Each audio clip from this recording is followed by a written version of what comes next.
અમદાવાદના લાંચિયા આસિસ્ટન્ટ ટીડીઓને લઈને સૌથી મોટા સમાચાર, જેમાં ગુજરાત ફર્સ્ટ પહોંચ્યું આસિસ્ટન્ટ ટીડીઓ હર્ષદ ભોજકના ઘરે.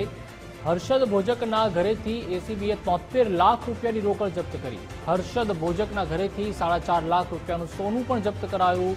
હર્ષદ ભોજકના ઘરેથી કુલ 77 લાખનો મુદ્દામાલ પણ જપ્ત કરવામાં આવ્યો છે. અમદાવાદના લાંચિયા આસિસ્ટન્ટ ટીડીઓને લઈને સૌથી મોટા સમાચાર, જેમાં ગુજરાત ફર્સ્ટ પહોંચ્યું છે આસિસ્ટન્ટ ટીડીઓ હર્ષદ ભોજકના ઘરે. હર્ષદ ભોજકના ઘરેથી એસીબીએ 73 લાખ રૂપિયાની રોકડ જપ્ત કરી છે, તો 4.5 લાખ રૂપિયાનું સોનું પણ જપ્ત કર્યું છે. હર્ષદ ભોજકના ઘરેથી કુલ 77 લાખનો મુદ્દામાલ જપ્ત કરાયો છે. લાંચિયા અધિકારીના નામે કરોડોની સંપત્તિના દસ્તાવેજ હોવાની પણ સંભાવના છે. ટીડીઓની નોકરીમાં બેનામી સંપત્તિ બનતી હોય તેવો વધુ એક કિસ્સો સામે આવ્યો છે.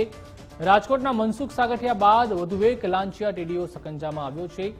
તોડી પડાયેલા મકાન દુકાનોની વૈકલ્પિક વ્યવસ્થા માટે લાંચ માંગી હતી. તો ગુજરાત ફર્સ્ટનું વોર રૂમનું બઝર છે તે વાગી ગયું છે. મહત્વપૂર્ણ સમાચાર મળી રહ્યા છે, તેના પર નજર કરીએ.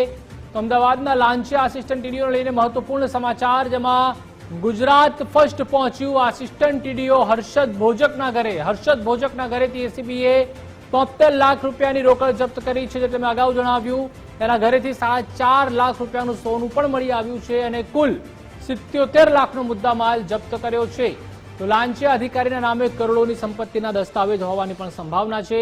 ટીડીઓની નોકરીમાં બેનામી સંપત્તિ બનતી હોય તેવો વધુ એક કિસ્સો છે, તે પણ સામે આવ્યો છે. તો રાજકોટના મનસુખ સાગઠિયા બાદ વધુ એક લાંચિયા ટીડીઓ સકંજામાં આવ્યા છે. તોડી પડાયેલા મકાન દુકાનોની વૈકલ્પિક વ્યવસ્થા માટે લાંચ માંગી હતી. વધુ માહિતી માટે સંવાદદાતા રીમા આપણી સાથે સતત જોડાયેલા છે. રીમા, જે રીતે લાંચિયા અધિકારીની સંપત્તિઓ છે તે સામે આવી રહી છે, 4.5 લાખ રૂપિયાનું સોનું અને કુલ 77 લાખનો મુદ્દામાલ છે તે જપ્ત કરવામાં આવ્યો છે, અને હજુ પણ વધુ કેટલાક જે ડોક્યુમેન્ટ જપ્ત કરવામાં આવી શકે છે. ચોક્કસથી જે પ્રકારની વાત સામે આવી છે, અમદાવાદના મહાનગરપાલિકાના જે અધિકારી છે હર્ષદ ભોજક, કે જેઓ આજે એસીબીની રેડમાં છટકું ગોઠવીને ઝડપાયા હતા. અંદાજે 20 લાખ રૂપિયાની તો તેમણે લાંચ માંગી જ હતી, પરંતુ અત્યારે વાત થઈ રહી છે તેમના ઘર એટલે કે પ્રગતિનગર નજીક આવેલું તેમનું આ 3 BHKનું જે અપાર્ટમેન્ટ છે ત્યાંની, કે જ્યાં તેઓ 5 નંબરના ઘરની અંદર રહે છે. પરંતુ અહીંયા મહત્વની વાત એ છે કે એસીબીના તપાસ દરમિયાન અહીંયા અંદાજે 72 થી 73 લાખ રૂપિયા જેટલી રોકડ રકમ મળી આવી છે, અને તેની સાથે જ 4.5 લાખ રૂપિયાની કિંમતનું સોનાનું બિસ્કિટ છે તે પણ મળી આવ્યું છે. એટલે જેની કુલ રકમ અત્યારે 77 લાખ આંકવામાં આવી રહી છે. અને તેની સાથે જ જો વાત કરીએ તો મોટા પ્રમાણમાં બેનામી સંપત્તિ છે તે પણ મળી આવે છે. અમદાવાદના કેટલાક વિસ્તારમાં તેમના અન્ય મકાન અને તેની સાથે જ કોઈક દુકાન હોય તેવી પણ હાલ માહિતી પ્રાપ્ત થઈ રહી છે. અને તેની વચ્ચે મહત્વની વાત એ છે કે જે પ્રકારે રાજકોટના સાગઠિયા બાદ હવે અમદાવાદ મહાનગરપાલિકાના પણ ટીડીઓ છે, કે જે પણ એસીબી તરફથી તેમની આવક કરતાં વધુ સંપત્તિને લઈને તેમજ લાંચ માંગવાને લઈને આજે તેમની એસીબીએ તેમની ધરપકડ કરી છે. અને તેની વચ્ચે તેમના ઘરમાંથી મોટા પ્રમાણમાં બેનામી સંપત્તિ છે તે ક્યાંક મળી આવે. અને તેની વચ્ચે જો વાત કરીએ તો અનેક એવા ડોક્યુમેન્ટ્સ છે જે પણ એસીબી દ્વારા જપ્ત કરવામાં આવી શકે છે. એટલે ખૂબ જ મહત્વની વાત કહી શકાય. રાજકોટના સાગઠિયા બાદ હવે અમદાવાદના હર્ષદ ભોજક, કે જેની સામે પણ એસીબી છે જે હવે તપાસ સતત કરી રહી છે, અને હજુ પણ આવનારા સમયમાં વધુમાં વધુ પ્રમાણમાં ક્યાંક સંપત્તિ મળે, કેટલી સંપત્તિ તેમના નામે છે, તેમના પરિવારમાં તેમની દીકરી છે તેના નામે કેટલી સંપત્તિ છે, તેને લઈને તમામ માહિતીઓ છે તે હાલ એસીબી એકત્ર કરવાનું કામ કરી રહી છે. જી રીમા, આપ સતત લાઈવ અપડેટ છે તે આપી રહ્યા છો, ત્યારે હર્ષદ ભોજકના ઘરે અત્યારે હાલમાં એસીબીની ટીમ છે તે ત્રાટકી છે. હજુ કયા વધુ નવા ખુલાસા થઈ શકે છે રીમા? ચોક્કસથી જો વાત કરીએ અત્યારે પણ, તો અત્યારે એસીબીની ટીમ છે તે સતત તપાસ કરી રહી છે. પ્રગતિનગર વિસ્તારની અંદર તેમનું આ જે મકાન આવેલું છે ત્યાં તપાસ ચાલી રહી છે. પરંતુ અહીંયા વાત એ છે કે જે રીતે 50 લાખ જેટલી મોટી રકમની લાંચ તેમણે માંગી હતી કબજો ફેરબદલી કરવી આપવા માટે, તેની સામે અહીંયા સવાલ એ છે કે આ તો એક કેસ છે, પરંતુ આવા કેટલા લોકોની સાથેથી તેમણે આ પ્રકારના પૈસા ઉઘરાયા હશે. અને અહીંયા સવાલ એ છે કે શું આ સમગ્ર પ્રકરણમાં હર્ષદ ભોજક એક જ મુખ્ય સૂત્રધાર છે, કે તેની ઉપર પણ અનેક કેટલા અધિકારીઓ છે, તેની પણ આમાંથી ક્યાંક સંડોવણી બહાર આવી શકે છે. અને તે તમામને લઈને હાલ એસીબી છે તે સતત હર્ષદ ભોજકના ઘરે તપાસ કરી રહી છે અને તપાસની અંદર હજુ પણ વધુ સંપત્તિ અને તેની સાથે જ તેમના ઘરેણાં છે, લોકર છે, તેની પણ આવનારા દિવસોની અંદર તપાસ થઈ શકે છે. આપ જુઓ, આ જે દ્રશ્ય છે, બહારથી એક સામાન્ય ઘર દેખાય છે, જ્યાં ઉપર હનુમાનજીનો ફોટો છે, શુભ લાભ લખેલા છે, લોખંડની જૂના જમાનાની જારીવાળું મકાન છે, લાકડાનો એ જૂના જમાનાનો દરવાજો છે કે જે આજથી 20-25 વર્ષ પહેલા ક્યાંક બન્યો હોય ત્યાં રહે છે. અને એવા જ આ હર્ષદ ભોજકના ઘરમાંથી 77 લાખની જે સંપત્તિ છે, રોકડ અને સોનું ઝડપાયું છે. અને એટલે તેનાથી જ એક શંકા લગાવી શકાય કે હજુ પણ મોટા પ્રમાણમાં સંપત્તિ અને તેની સાથે જ ડોક્યુમેન્ટ્સ છે જે એસીબીને અહીંયા ક્યાંક મળે તેવું હાલ લાગી રહ્યું છે. જી અજીરીમાં ચોક્કસથી હર્ષદ ભોજક હોય અમદાવાદના કે રાજકોટના સાગઠિયા હોય, જેને ગઠિયો કહેવો પણ ઓછું નહીં કહેવાય, લાગી રહ્યું છે કે તે વખતે પણ એસઆઈટીની રચના કરવામાં આવી હતી અને છેલ્લે હાઈકોર્ટ દ્વારા ફટકાર લગાવવામાં આવી હતી કે તમે કલેક્ટર તેમજ મ્યુનિસિપલ કમિશનર સુધી શા માટે નથી પહોંચતા. લાગી રહ્યું છે કે આ તો નાની માછલીઓ છે, હજુ મોટા મગરમચ્છ પકડવાના બાકી છે. ચોક્કસથી જે પ્રકારની વાત છે તેનાથી ક્યાંક એ બાબત સ્પષ્ટ છે કે હર્ષદ ભોજક એક હર્ષદ ભોજક નહીં અને તેનામાં ક્યાંક એકલા આટલી મોટી રકમને લઈને હિંમત પણ ના હોય કે 50 લાખ જેટલી લાંચ છે જે તેમના તરફથી માંગવામાં આવે. ત્યારે તેની વચ્ચે જો વાત કરીએ તો અત્યારની જો સૌથી મહત્વની વાત, હું આ કેમેરાની અંદર આ એક ફોટો દર્શાવવાનો પ્રયત્ન કરીશ. જુઓ, આટલી રકમ છે કે જે તેમના ઘરની અંદરથી મળી આવી છે. આપ જુઓ, આ કેટલી રકમ છે, બધા જ 500-500ના બંડલ છે અને તેની વચ્ચે આ તમામ રકમ છે જે હાલ એસીબીએ તેમના ઘરની અંદરથી પકડ્યા છે. અને તેને જ લઈને હવેની જો વાત કરીએ તો હાલ તપાસ છે તે ચાલી રહી છે અને તેની વચ્ચે એસીબીને હજુ પણ ક્યાંક મોટા પ્રમાણમાં બેનામી સંપત્તિ છે તે મળે તેવી પણ એક શક્યતાઓ છે. તેની વચ્ચે ખૂબ જ મહત્વનું કહી શકાય કે જે પ્રકારની હાલમાં માહિતીઓ પ્રાપ્ત થઈ રહી છે તેનાથી ક્યાંક એક બાબત સ્પષ્ટ છે. આપ આ જુઓ, અમે ફરીથી આ ફોટો દર્શાવીશું કે જે તેમના ઘરની અંદરથી મળ્યો છે. 50 લાખ રૂપિયા આ બેગની અંદર એસીબીએ હાલ ભર્યા છે.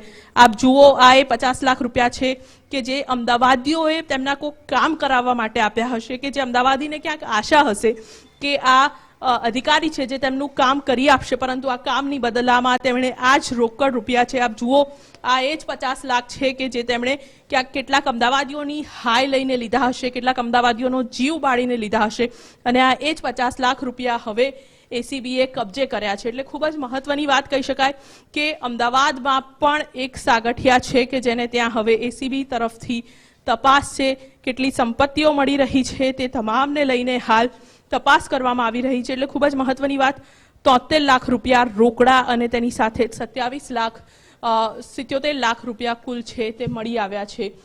ત્યારે જોવાનું એ છે કે હજુ પણ કેટલી બેનામી સંપત્તિ જે છે તે તેમના ઘરમાંથી મળી શકે છે અને તેમના સિવાય અન્ય કેટલા લોકો છે કે જે આ તેમની સાથે જોડાયેલા છે, અગાઉ ક્યાં ક્યાં સુધી તેમને પૈસા લીધા છે, કેટલા લોકો પાસેથી પૈસા લીધા છે. અને આ સમાચાર જાણીને હજુ પણ ક્યાંક કેટલાક અમદાવાદીઓ છે જે બહાર આવી શકે તેવું પણ કહી શકાય. અને તેની વચ્ચે તેના સિવાય અન્ય કેટલા લોકો છે કે જેના નામ પણ આ સમગ્ર પ્રકરણની અંદર ક્યાંક બહાર આવી શકે છે. તેમની સાથે અન્ય કેટલા લોકોને સુધી પૈસા પહોંચતા હતા. શું માત્ર હર્ષદ ભોજક જ એક જ એવો વ્યક્તિ હતા કે જે ત્યાં પૈસા લેતા હતા? એ તમામ સવાલો છે તે હવે ઊભા થઈ રહ્યા છે. જી અજીરીમાં હર્ષદ ભોજક અત્યારે આપણે જો કેમેરામાં જોઈએ તો આધેડ વયના દેખાઈ રહ્યા છે અને અત્યારે આ તો એમનું માત્ર એક નાનું કાંડ પકડાયું છે કે 40 લાખ માંગ્યા હતા અને 20 લાખમાં તેઓ પકડાઈ ગયા છે. પરંતુ ભૂતકાળમાં જ્યારથી તેઓએ જોઈનિંગ કર્યું છે ત્યારથી અત્યાર સુધીની જો કરમ કુંડળી કાઢવામાં આવે તો કેટલા રૂપિયા તેઓએ આવા પડાવ્યા હશે, કેટલો ભ્રષ્ટાચાર કર્યો છે. જે રીતે રાજકોટના સાગઠિયાની વાત કરવામાં આવે તો સૌપ્રથમ તેમનો બંગલો જોવા મળ્યો, ત્યારબાદ પેટ્રોલ પંપ જોવા મળ્યો, અલગ અલગ જગ્યાએ કેટલાય પ્લોટ તેઓએ રાખ્યા હતા. જે હાઈ રાઇઝ બિલ્ડિંગ આવેલી છે પોશ એરિયામાં રાજકોટમાં, ત્યાં તેમનું ભવ્યથી ભવ્ય ઓફિસ હતું. એની અંદર તિજોરીમાંથી પણ હીરા જવેરાત સોના ચાંદી મળ્યા હતા. લાગી રહ્યું છે કે આ જ રીતે ભોજકના પણ એક બાદ એક જે કરમ કુંડળી છે, જે કારનામા છે ભૂતકાળમાં જે કર્યા હશે તે હજુ પણ સામે આવશે. ચોક્કસથી જે પ્રકારની હાલ વાત છે તેમના ભૂતકાળના તમામે તમામ કારનામા પણ હજુ ક્યાંક બહાર આવી શકે છે તેવું હાલ કહી શકાય. કારણ કે જે સમગ્ર ઘટના થઈ છે તેને લઈને માત્ર અત્યારે આ એક ઘટના છે કે જ્યાં તેમણે 50 લાખ રૂપિયા માંગ્યા હતા અને તેની સામે તેમને 20 લાખ રૂપિયા જે છે તે ફરિયાદીએ આપ્યા હતા. એટલે અહીંયા સૌથી મોટી વાત અહીંયા એ જ છે કે જે સમગ્ર ઘટના છે ત્યારે તેની વચ્ચે હજુ પણ તેમના સિવાય અન્ય કેટલા લોકોનું નામ આવે છે, પરંતુ તેની વચ્ચે અહીંયા સવાલ એ છે કે હર્ષદ ભોજકના નામે કેટલી સંપત્તિઓ છે જે બહાર આવી શકે છે. એટલે સૌથી મહત્વની વાત કે અહીંયા હર્ષદ ભોજક કે જેઓ ની હાલમાં તપાસ તો હાથ ધરવામાં આવી રહી છે, પરંતુ તેની વચ્ચે હર્ષદ ભોજક છે તેમણે કેટલા રકમ લીધી હતી આ તેમના ઘરના દ્રશ્યો છે તે જ અમે આપને દર્શાવીશું. કેમેરામેન વાય મોહનને કહીશ કે તેમનું ઘર છે તે જ દર્શાવે. ત્યારે અહીંયા સૌથી મોટો સવાલ એ જ છે કે હર્ષદ ભોજક છે કે તે આ સામાન્ય ઘરમાં રહે છે, પરંતુ ક્યાંક તે જ ઘરમાં રહેવાનો દેખાડો તો નથી કરી રહ્યા ને, પરંતુ તેના સિવાય તેમની કેટલી મિલકતો છે, તેમણે અન્ય કેટલા મિલકતો તેમની પાસે છે, અન્ય કેટલા વાહનો તેમના નામ ઉપર નોંધાયેલા છે, તે તમામ સવાલો અહીંયા જોવા મળી રહ્યા છે અને તે તમામ સવાલો અહીંયા ઊભા થઈ રહ્યા છે. એટલે અહીંયા વાત એ જ છે કે હાલમાં જે સમગ્ર ઘટના સામે આવી રહી છે ત્યારે તેની વચ્ચે હર્ષદ ભોજકનું આ એક જ મકાન છે જે અમદાવાદના પ્રગતિનગરમાં આવેલું છે કે તેના સિવાય તેમનું અન્ય મકાન છે, અન્ય સંપત્તિઓ છે, ક્યાંક એવી પણ વાત છે કે તેમની એક દુકાન છે તે પણ છે. અને તેની વચ્ચે અહીંયા એ છે કે તેમની પાસે એક સામાન્ય અલ્ટો ગાડીમાં ફરે છે, 56 વર્ષની ઉંમર છે. આ સિવાય તેમને આ મકાન સિવાય કેટલી મિલકતો છે, દુકાન છે કે શું છે, તે તમામ ઉપર હવે સવાલો છે. જી રીમા, આપ જોડાયેલા રહેશો. આપણી સાથે સંવાદદાતા બંકિમ પટેલ પણ જોડાઈ ચુક્યા છે. બંકિમ, જે રીતે વધુ એક સાગઠિયા અમદાવાદનો ઝડપાયો છે હર્ષદ ભોજક, તેની પણ કર્મકુંડળી કાઢવામાં આવી રહી છે. એસીબીની ટીમ અત્યારે તેના ઘર પર છે, નોટ ગણવાના મશીન પણ પહોંચી ગયા છે અને અત્યાર સુધીમાં 77 લાખની જે બેનામી સંપત્તિ છે તે જપ્ત કરવામાં આવી છે. લાગી રહ્યું છે કે હજુ પણ તેની કર્મકુંડળી બહાર આવશે. જી ચોક્કસ. જે હર્ષદ ભોજકની જે ધરપકડ કરવામાં આવી છે 20 લાખ રૂપિયાની લાંચ સ્વીકારવાના કેસમાં ધરપકડ કરાઈ છે. હર્ષદ ભોજક ઉપરાંત જે ખાનગી વ્યક્તિ છે જે સરકાર માન્ય એન્જિનિયર છે આશિષ કનૈયાલાલ પટેલ, તેની પણ ધરપકડ કરવામાં આવી છે. એસીબી ની જે કાર્યવાહી છે એ કોઈ પણ લાંચ લેતા કોઈ અધિકારી ઝડપાય તે પછી તેની પ્રક્રિયા એક અલગ રીતે હાથ ધરવામાં આવે છે કે તેના રહેઠાણ અને ઓફિસ બંને જગ્યાએ તેનું સર્ચ ઓપરેશન હાથ ધરવામાં આવે છે અને સર્ચ દરમિયાન એના હર્ષદ ભોજકના ઘરેથી 73 લાખ રૂપિયા રોકડા અને એક સોનાનું બિસ્કિટ મળી આવ્યું છે. આ ઉપરાંત અન્ય દસ્તાવેજો પણ મળી આવ્યા છે, કેટલાક હિસાબો પણ મળી આવ્યા છે. એટલે આગામી દિવસોમાં અથવા આગામી સમયમાં આ જે આંકડો જે છે એ કરોડો રૂપિયાની બેનામી સંપત્તિ બહાર આવી શકે તેવી પૂરેપૂરી સંભાવના છે. બીજી મહત્વની વાત એ છે કે આ જે સમગ્ર કાર્યવાહી જે ચાલી રહી છે તેને એસીબી હાલમાં કોઈ પણ રીતે સત્તાવાર રીતે શું દસ્તાવેજ મળ્યા, કેટલી મિલકતના મળ્યા, એના લોકર મળ્યા છે કે નહીં, એ તમામ બાબતો આવતીકાલે જાહેર કરે તેવી સંભાવના છે. હજી બંકિમ, જે રીતે અત્યારે જી આભાર બંકિમ સમગ્ર માહિતી સાથે જોડાવા બદલ. તો આપણી સાથે સતત રીમા દોશી જોડાયા છે. રીમા, જે રીતે બંકિમ દ્વારા પણ જણાવવામાં આવ્યું છે કે જે હર્ષદ ભોજક છે તેને અત્યારે હાલમાં તો પકડવામાં આવ્યો છે, એસીબીના સકંજામાં આવ્યો છે, વધુ સંપત્તિ બહાર આવશે, પરંતુ નથી લાગતું રીમા કે આ રીતના ભ્રષ્ટ અધિકારીઓને કારણે જ ક્યાંક ગુજરાત છે તેમજ દેશનો જે પૂરતો વિકાસ થવો જોઈએ તે નથી થઈ રહ્યો. પ્રકારના જે અધિકારીઓ છે તેની સામે કેવા પ્રકારની કાર્યવાહી કરવામાં આવશે? સતત એક તમામ જે અધિકારીઓ છે જે અહીંયા તપાસ કરતી અત્યારે હર્ષદ ભોજકના ઘરે બહાર નીકળીને તો અહીંયા વાત એ છે કે હજુ પણ કેટલી મોટી રકમ છે તે ઝડપાઈ શકે.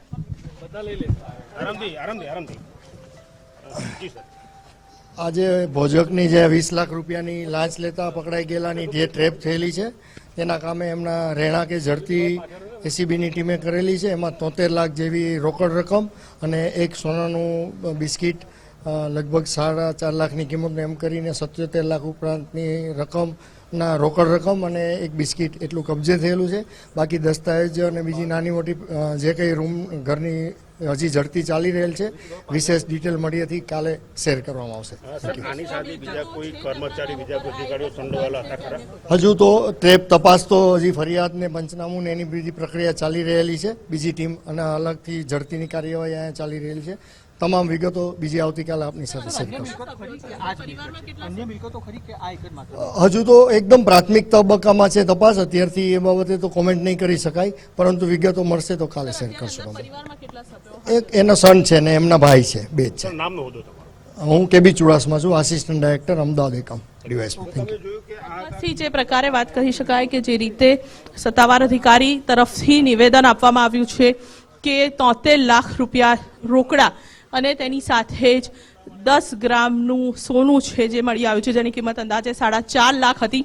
અત્યારે અંદર તેમની સાથે જ તેમના પુત્ર અને તેમનો સન છે તે અંદર હાલ હાજર છે, પરંતુ તેની વચ્ચે અત્યારે પણ હજુ પણ અનેક એવા અધિકારીઓ છે કે જે તેના ઘરની અંદર સતત તપાસની પ્રક્રિયા છે તે ચાલી રહી છે. હર્ષદ ભોજકના ઘરની અંદર હજુ પણ તપાસ છે તે ચાલુ છે અને ક્યાંક એવી પણ તેમણે શંકા વ્યક્ત કરી કે હજુ પણ તેમના નામે અન્ય સંપત્તિઓ છે તે પણ મળી આવે અને તેની સાથે જ સંપત્તિની સાથે અનેક ફાઇલો છે, અનેક બેનામી વ્યવહારો છે તે પણ ક્યાંક મળે તેવું હાલ જોવા મળી રહ્યું છે.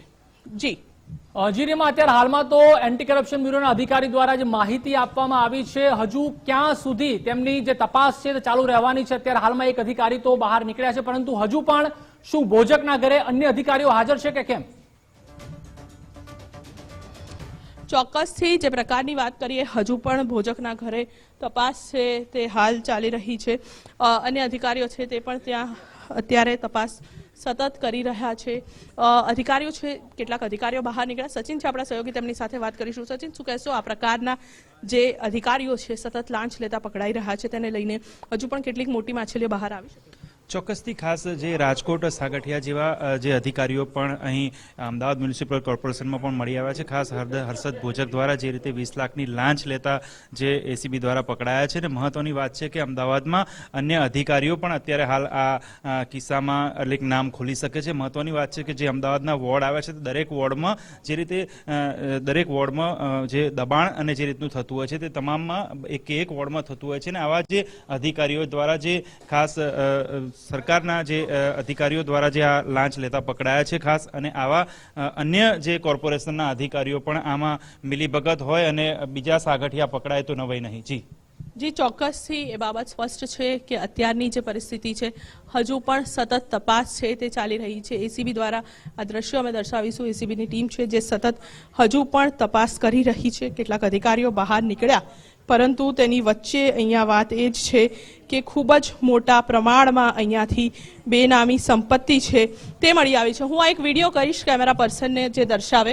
આપ આ વિડીયો જુઓ કે જે અંદરથી મળી આવ્યો છે. આપ આ જુઓ, આ એ જ 70 લાખ રૂપિયા અત્યારે અમે તમને થોડાક વખત અગાઉ સુટકેસમાં બતાવ્યા હતા, પરંતુ આ તેમના ટેબલ ઉપર ગોઠવાયેલા આ 73 લાખ રૂપિયા જે છે આપ જુઓ. આ 73 લાખ રૂપિયાનો આ વિડીયો, આ એ જ અમદાવાદીઓના ક્યાંક કોક અમદાવાદીની મહેનતની કમાણી, કોક અમદાવાદી પાસેથી ક્યાંક લાંચ સ્વરૂપે લીધેલા બેનામી સંપત્તિ ચોક્કસથી કહી શકાય, કારણ કે અમદાવાદ મહાનગરપાલિકાના તમામ અધિકારીઓનો જે પગાર હોય છે તે તો તેમના અકાઉન્ટમાં આવે છે, એટલે તે કેશમાં હોય તેવું પોસિબલ કોઈ હિસાબે નથી. પરંતુ આ એ જ 77 લાખ છે કે જે તેમના ઘરમાંથી એસીબીએ ઝડપ્યા છે અને તેને લઈને અત્યારે 77 લાખનો કુલ મુદ્દામાલ તેમના ઘરમાંથી ઝડપાયો છે. ત્યારે તેની વચ્ચે અહીંયા સૌથી મહત્વની વાત એ છે કે હજુ પણ અન્ય મિલકતો છે જે તેમની ક્યાંક બહાર આવી શકે છે. મિલકતોની સાથે જો વાત કરીએ તો કેટલીક ફાઇલ છે તે પણ તેમના ઘરમાંથી મળી હતી. આપ બહારથી જુઓ, આ સામાન્ય દેખાતું ઘર આપ જુઓ, આ સામાન્ય મકાન કે જે સામાન્ય એક અમદાવાદી મધ્યમ વર્ગનો પરિવાર હોય તે આવા મકાનની અંદર રહેતો હોય. કદાચ મારું, તમારું, આપણા બધાનું આવું જ મકાન હશે, પણ અહીંયા સવાલ એ છે કે શું તમારા કે મારા ઘરમાંથી 73 લાખ રૂપિયા રોકડા મળશે? તે આ અધિકારીના ઘરમાંથી મળ્યા છે અને તે રોકડા તે કોઈના નહીં, પરંતુ ક્યાંક કેટલાક અમદાવાદીઓને છેતરીને કોઈક લાલચ આપીને કે તમે આ રૂપિયા આપો તો જ તમારું કામ કરીશ, અને તેવી જ રીતે તેમના દ્વારા ક્યાંક લેવામાં આવ્યા છે. આ તેનો જ વિડીયો હતો જે મેં તમને થોડાક વખત પહેલાં બતાવ્યો. એટલે અહીંયા સવાલ એ જ છે કે હર્ષદ ભોજકની હજુ પણ કેટલી મિલકતો સામે આવી શકે છે અને અન્ય કેટલા નામો છે તે આ સમગ્ર કિસ્સામાં બહાર આવે છે.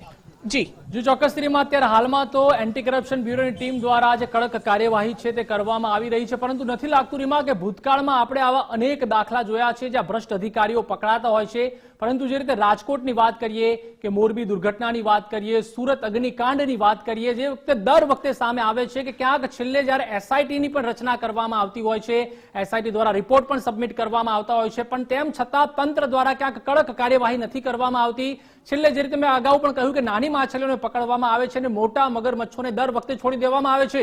છેલ્લે હાઈકોર્ટ દ્વારા ક્યાંક ફટકાર લગાવવામાં આવતી હોય છે કે ભાઈ તમે આ લોકોને કેમ નથી પકડ્યા. અસલી જે કલાકારો છે કે અસલી જે ભ્રષ્ટાચારીઓ છે તે તો આ ઉપલા અધિકારીઓ છે, તેમ છતાં પણ ઘણીવાર જોવામાં આવે કે કાર્યવાહી છે તે કરવામાં નથી આવતી. રીમાં ચોક્કસથી પ્રતિપાલ, અહીંયા વાત એ છે કે આ સામાન્ય ઘરની અંદર રહેતો વ્યક્તિ કે જેના ઘરમાંથી 73 લાખ રૂપિયા રોકડા મળ્યા છે તે તેના એકના હતા અને કેટલા લોકો પાસેથી તેણે લીધા છે, અને તેની વચ્ચે મહત્વની વાત છે કે 73 લાખની મૂળ રકમ કેટલી હશે જે તેમણે લીધી હશે, અને અન્ય કેટલા લોકોના આ 73 લાખ સિવાયની જે રકમ હતી તેમાં ભાગ પડ્યા હશે. હું એટલા માટે કહીશ કારણ કે ક્યારેય પણ એક વ્યક્તિની સહીથી અમદાવાદ મહાનગરપાલિકાની અંદર કોઈ કામ થતું નથી. તેની સિવાય તેની સાથે અન્ય ઉપરી અધિકારીઓ પણ હોય છે, તેમની પણ સહીઓ થતી હોય છે. એટલે અહીંયા વાત એ છે કે તેના સિવાય અન્ય કેટલા અધિકારીઓ હતા જે આ સમગ્ર અત્યાર સુધીના આ કાંડમાં તેમની સાથે જોડાયેલા છે તે ખૂબ જ મોટો સવાલ છે, અને હજુ પણ તપાસ છે તે ચાલી રહી છે. મોડી રાત સુધી આ તપાસ છે તે ચાલુ જ રહેશે. જી આભાર રીમા, સમગ્ર માહિતી સાથે જોડાવા બદલ.